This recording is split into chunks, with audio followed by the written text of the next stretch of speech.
We have a nice crowd this morning. We're glad that you're all here. When we listen to the news and things, it seems like there's very seldom anything good. And there's a lot of things wrong. But we had good news today. Renee has recovered, is on her way off the quarantine list. We're glad of that. We've had some good news. I got to tell you, we had some more good news that Jimmy went under the building. You get into it right over here. And I was very good. I held the board as he crawled under. And he used his flashlight to check for skunks, and he didn't find one. That's good news. and as you can probably tell by that he doesn't smell, that's good news. He did not find the skunk, and he shined his light and did not find him. That is good. But we don't usually hear a lot of good news. I don't usually watch the news. One thing, in the evenings, there's usually something else going on at that time. Katie might have a project or two that I need to do at that time. And I don't watch it very often. And that's not just because I don't have time, but I don't like it. I don't like to watch the news. It seems like it's, whichever channel you watch, it's going to have a bias. But this week, one day, I was home, and it was hot, and I decided I didn't want to get out and do projects yet. And I watched the news. Probably the first time I've watched the news in several years. And it was bad. Everything in there was designed to create fear, to create division, and it was designed to stir up controversy. And I'm not saying it wasn't true. That's not what I'm saying. It was all true, or at least I assume it was. But you looked at things that was fear on top of fear. We heard it was on right after the July 4th weekend. We heard about all the violence across the country, the shootings that happened in our big cities. Many people were killed. There was a lot of violence. And of course, we just had our demonstrations and riots and had all those things to have. That they told stories of a child was in a car driving through by the Wendy's in Atlanta where the man was shot by the police officers. And they just opened up, somebody did, and shot the car and killed an 8-year-old girl.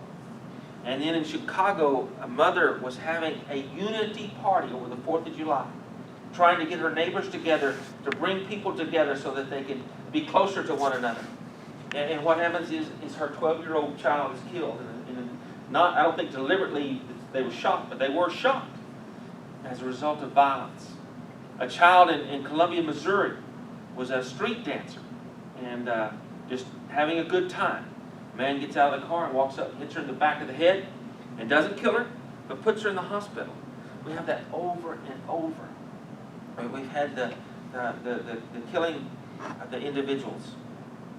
And then we have, of course, the sickness that's running across the country and across the world.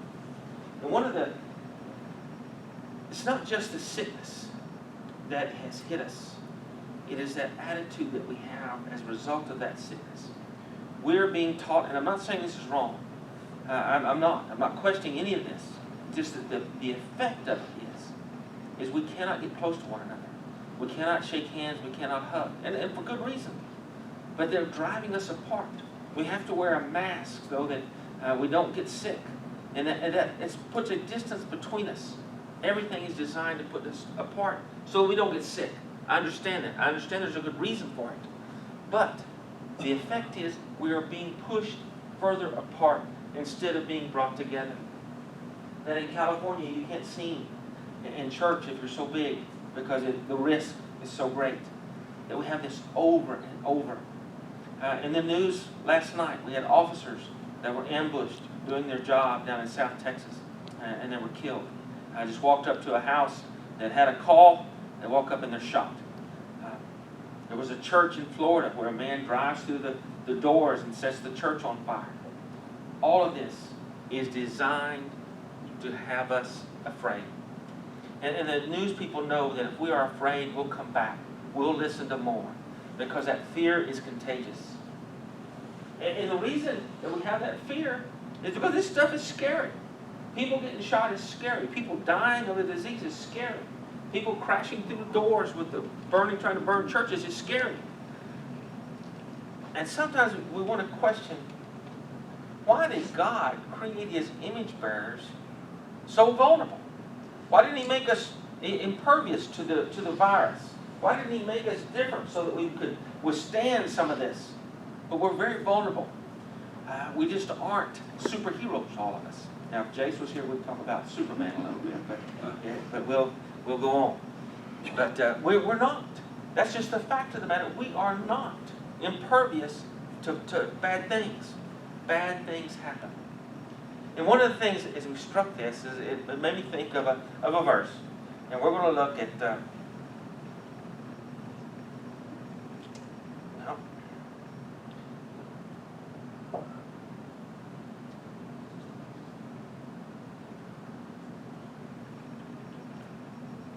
this one. But we have this treasure in jars of clay to show that the surpassing power belongs to God and not to us. And when you look at that, treasures in jars of clay, that's us. This treasure is in us. As we saw when we were studying Colossians there in 1:27, that Christ dwells within us. But we are vulnerable. When you look at jars of clay, if you look at the archaeologists that go into the Israel and those type areas, you'll go and they'll dig and they'll be looking for artifacts from long ago. One thing they're going to find over and over and over is pieces of jars of clay. Just these little pieces of pot shards. And one of the reasons they have it is pots were so common. Everybody used pots of clay. They put their goods in it. They put water in it, or grain, or valuables sometimes. And they were also very breakable. And that's one of the things the Apostle Paul is telling us here, is that we are vulnerable. We are jars of clay, and God has put the treasure in us. You know, sometimes you have these pot shards. That's what they're called, little pieces. And sometimes you'll find one that'll be painted, that'll tell you something about the past. Or you'll find that this one has a particular glaze on it, and they'll say, well, this wasn't developed until this time. You can learn something from it. Sometimes you'll find one that has a clay tablet that has been written in and then fired. And so you actually have a record of stuff that happened a long time ago. And those are valuable. Every once in a while, you will find a treasure in that trash heap. Because usually, for whatever reason, the thing that you find in an archaeological site a lot of times is a trash heap with lots of broken jars. But sometimes you find that treasure, just like we have here, is a treasure. And it makes you think of Jesus when he is telling his parables in Matthew 13. The kingdom of heaven is like a treasure hidden in a field, which a man found and covered up. Then in his joy he goes and sells all that he has and buys that field. Again, the kingdom of heaven is like a merchant in search of fine pearls, who on finding one, pearl of great value, went and sold all that he had and bought it. And one of the things you did a lot of times, you didn't have banks. There was not a lot of security. So you might take your great treasure and you might wrap it, put it in a clay jar, and bury it in a field. And then someone might find it years later if you died and didn't tell anybody where it was. And sometimes we find that treasure in a clay jar. Still today. It may be something that is said, or it may be something that was inside. But when we look at what that treasure is, what is the treasure that he's talking about? For God, who said, let light shine out of darkness, has shown in our hearts to give light to the knowledge of the glory of God in the face of Jesus Christ. The treasure that is in these clay jars of us is that knowledge of the glory of Jesus Christ. Now we're going to read the rest of that chapter, beginning in 4:7 through the end of the chapter. But we have this treasure in jars of clay to show that the surpassing power belongs to God and not to us. We are afflicted in every way, but not crushed. Perplexed, but not driven to despair. Persecuted, but not forsaken. Struck down, but not destroyed. Always carrying in the body of the death of Jesus, so that the life of Jesus may also be manifested in our bodies. For we who live are always being given over to death for Jesus' sake, so that the life of Jesus also may be manifested in our mortal flesh. So death is at work in us, but life in you. Since we have the same spirit of faith according to what has been written. I believe, and so I spoke. We also believe, and so we also speak, knowing that he who raised the Lord Jesus will raise us also with Jesus, bringing us with you into his presence. For it is all for your sake, so that as grace extends to more and more people, it may increase thanksgiving to the glory of God. So we do not lose heart. Though our outer self is wasting away, our inner self is being renewed day by day. For this light, momentary affliction is preparing us for an eternal weight of glory beyond all comparison. As we look not to the things that are seen, but to the things that are unseen. For the things that are seen are transient, but the things that are unseen are eternal. When we look at Paul writing to the Corinthians, we know from other places that Paul over and over went through great trials. Whether that was being shipwrecked or whipped or stoned, being bitten by the snake, he went through great trials for the Lord. And when we look at this, it says there in verse 8, we are afflicted in every way, but not crushed. And are we afflicted today? There's lots of afflictions. I'm not saying we have more afflictions than Paul. Don't get me wrong. We haven't been stoned lately. But we have certainly been afflicted. That we are perplexed, but not driven to despair. That's one of the things that we have, I think, is getting worse and worse these days. It's not just the sickness and the things we're spreading, but our mental ability to handle it is being affected. That perplexed, but not in despair. Is that sometimes I think we are driven to despair, and that's something we want to avoid. Struck down, but not destroyed. Persecuted, but not forsaken. Again, we have those things that some of us are struck down, but not destroyed. That when we have this, we look at these passages, and I hope we think that we are not alone in facing what all is out there. We may be driven apart because we cannot shake hands. We may be driven apart because we have to hide ourselves, hide our identity behind a mask. Or we can't get too close. That we may be struck down, but let's not be in despair. Because we have, why? Because we have that great treasure of God, of Christ, living in us. That we have that treasure. But why? And we go back to that. Why does God use such vulnerable people as ourselves to contain that treasure? And he tells us that. We have this treasure in jars of clay to know that the surpassing power belongs to God and not to us. You know, think of all the stories in the Bible. Think of Gideon, as he has all those fighters, that army to go fight the Midianites, and God says, you got too many. He cuts them down. And God says, you still got too many.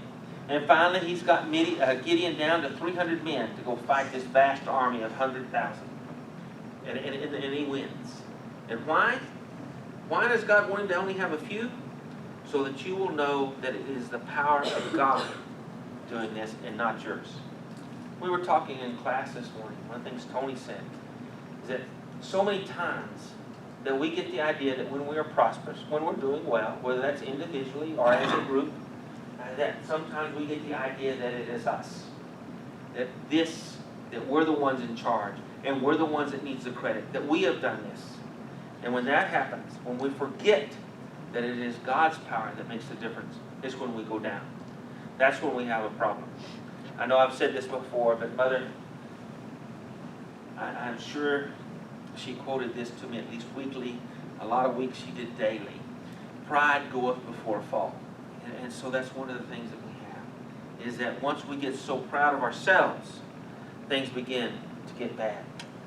And sometimes we want to recognize, if this is again Paul, if I must boast, I will boast of that show my weakness, of the things that show my weakness. Is that the power sometimes is in us recognizing that we are vulnerable, that we are not capable of doing these things on our own, that we do not have the power, that the power belongs to God and Him living in us. That's where that power comes from. Sometimes it's hard to recognize this, the jars of clay. This is in Jeremiah. So I went down to the potter's house, and there he was working at his wheel. And the vessel he was making of clay was spoiled in the potter's hand. And he reworked it into another vessel. And it seemed good to the potter to do. That what Jeremiah is saying here is that we are all clay in God's hands. Is that the power is in that potter, not in the clay, but in the potter that makes it. And sometimes when we suffer, I know that it's hard to accept suffering. And I don't mean to make light of it by any means. By no means do I want to make light of suffering and people suffering. But sometimes we need to recognize that our power to overcome that, our power to handle it, not to go on with a happy face, but our power to go through it, to get through it, comes from God. And one of the things, this is a new concept of weakness, that God reveals himself in weakness. You know, Paul talks about it through jars of clay, but also in the Old Testament, King David gave us the 23rd Psalm. And the Lord is my shepherd, I shall not want. One of the things when we look at that, I know we all know that song, is that David is admitting that we are sheep. If God is the shepherd, then we are the sheep. And I don't know much about sheep. One time when I was a kid, I don't know how old I was, probably 7 or 8 years old, Daddy decided that we were going to raise sheep one year. And so we had 20 sheep that year. And we raised them, and we sheared them, and we got rid of them. And Daddy never wanted to have any more sheep. We were done with sheep because they were not, he wanted to go back to cows completely. But they were the dumbest animals you can imagine, completely dependent upon the shepherd, or upon, in this case, my dad and us, to take care of them. They had to be given water, they had to be given pasture, they had to be kept safe. All this, they could not function without a shepherd or someone to take care of them. And that's one of the things in that 23rd Psalm that David is telling us, is that without God, we have no chance. But with God, I shall not want. And yea, though I walk through the valley of the shadow of death, I will fear no evil, because thou art with me. That's one of the things that we have, is that when we do have these times, which we do have, without any question, we do, we have them now, we are overcome, or let's not overcome, we are assaulted with bad news. We are assaulted with scary news, because it is scary. I don't want to say that it's not scary, it is. But that does not mean that we are alone. That does not mean that we cannot go to the Lord for help. And this is one of the things in 1 John 4:18. It goes back to fear and love. There's no fear in love, but perfect love casts out fear. For fear has to do with punishment, and whoever fears has not been perfected in love. That when we consider the fear that is foisted upon us all the time, and it is, we have the fear of the other, the fear of those guys, the fear of the people that are coming, the fear of the ones that are different, the fear of the violent, and then sometimes that's legitimate. But that's because we do not have enough love. Perfect love casts out fear. And when we look at all these things that are out here, all these problems, the answer to all of them is Jesus. And I know that's easy to say and hard to do. But when we look at what Paul had to say in chapter 4 of 2 Corinthians, going to verse 13. Since we have the same spirit of faith according to what was written, I believed and so I spoke. We also believe and so we also speak. Knowing that he who raised the Lord Jesus will raise us also with Jesus and bring us with you into his presence. That is our greatest weapon that we have. Is that because we believe, we speak. Because we have Jesus, we speak. And because we recognize our vulnerability, we want to share the Lord with others. You know, there's many, many things that I don't know. Many things.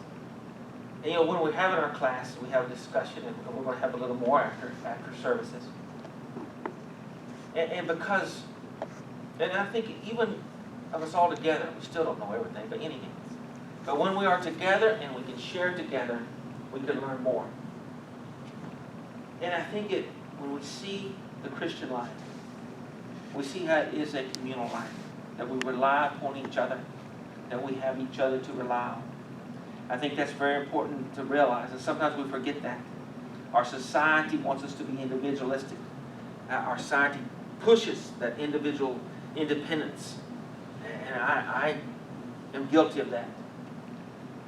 When you consider the history of Christianity, how many times did somebody have the ability over the last 2,000 years to pick up a Bible and read? Very seldom. Because most people couldn't read. If they could read, they didn't have a Bible. Only since the invention of the printing press have we had a wide dissemination of the Bible. And people were dependent upon each other for whatever they had. They had to rely on each other. For if one person had a Bible, then they would share it. They could share the Word. You know, when we were in Greece, there was a guy from Eastern European missions that we talked to quite a bit. And he went up not only into Greece, but in Albania and up into that area. And he would talk about, he would go up to give Bibles away. That was what he did. And he would go to a church, and there would be one Bible in that church. And it would be chained to the podium at the front of the church, and they would share it. And that was the only Bible in the whole community. And so they were very grateful when they would have a Bible in their language, and how important that was. And so although I truly believe, and I think we've gotten away, that we need more community, that we need each other, there are some times that we need to have that realization that the Lord is my shepherd. And He's also our shepherd. But sometimes we need to just keep in mind that the Lord is my shepherd. And this is, and although there are many things I don't know, I do know this, as Paul was telling us here, to keep our sight on those things that are unseen, not those things that are seen. Let's keep our focus on what God has. Our focus is on God, that eternity with God. That we have our life here, we have a continued life with God. And let's not forget that. Because I don't know all what that's going to be like, I don't.